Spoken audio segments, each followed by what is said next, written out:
Hello, my lovely people. Hope everyone is having a fantastic day. I want to come on here and answer someone's question about they're interested in becoming a notary public. I am a commissioned notary in the state of North Carolina. It all depends on the state that you are commissioned in, about how much you can charge and what all you can and cannot do. So that's very important if you're thinking about becoming a notary public, is to find out that information.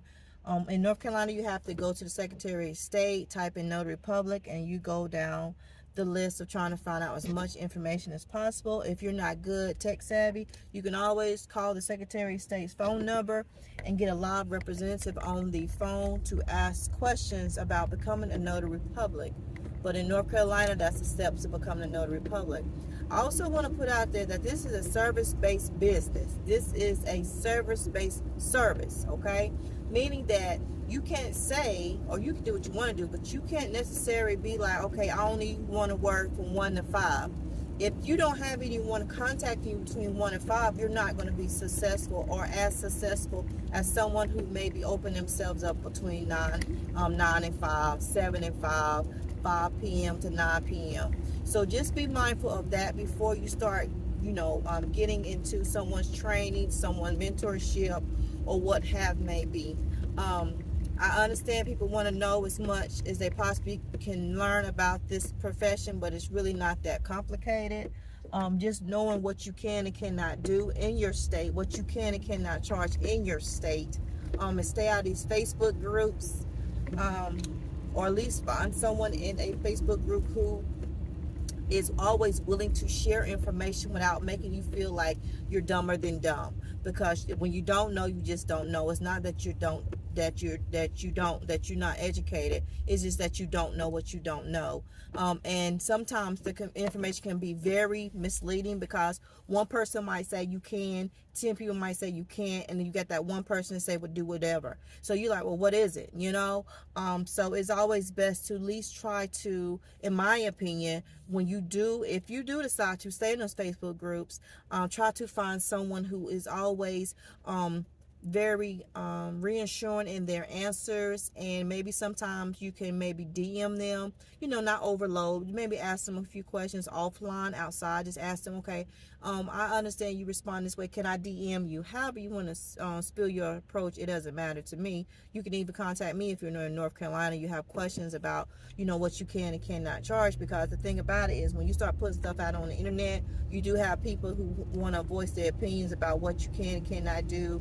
This law states that law states this statute states that statute states this. And we all know that sometimes it can be all over the place, right? So that's the number one thing if you do want to become a notary public. Now, loan signing is a whole nother beast, right? Loan signing, you're going to be doing a lot of traveling.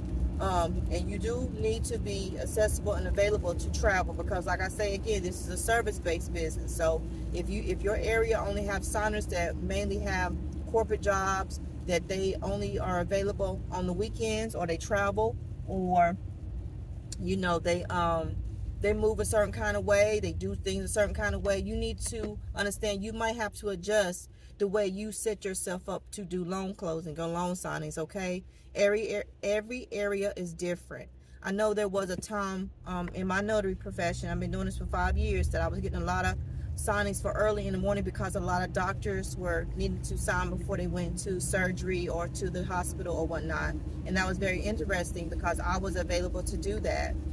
Now it's vice versa. I'm having a lot of after 5, after 6, after 7, after 8, even after 9 o'clock requests for closings. And of course, I'm going to do that, because if I don't have anything between 2 p.m. and 4 p.m., that means I'm not making any money. No one's calling me for general notary work. No, I don't have any loan closing scheduled. So yeah, I'm going to take those closing, because I need to meet my quota. I need to pay my bills, okay? So just know that that's the real of the real. In this profession, notary work, you could put a sign outside your door saying that you do general notary work, but just know that when you are accepting those assignments for general notary work, that you understand what you need to ask these people on the phone, like for real, like what you need to ask them people. Do they have a valid ID? You need to get good at customer service, good at asking questions, because if you don't, you're gonna find yourself getting, I ain't gonna say hoodwinked, because people gonna try to run game on you over and over again. If you want me to make more and more information, just always follow me on YouTube. I have a YouTube channel where I go in depth about a lot more stuff than I do on TikTok. So yeah, I hope that answered your question in regards to becoming a notary public. It depends on what state you're in, what you can and cannot do, and what you can and cannot charge. That's point blank. And everybody runs their business differently. Okay, I might say I run my business that way. Other people might say they run their business this way. At the end of the day, it's your business. That's why a lot of people don't get on here and talk about this and talk about that, because at the end of the day, it's your business. You do what you want to do. Even if you feel like you don't have a business, you're providing a service. Okay, so some plumbers might charge $75 to replace a pipe. Others plumbers might charge $125. It's according to who you want to go through. That really ain't regulated, but I'm just giving you an example of what you can charge. I mean, ways you can kind of put yourself, if that makes sense. You know what I'm saying? So I hope that helps. If not, just let me know.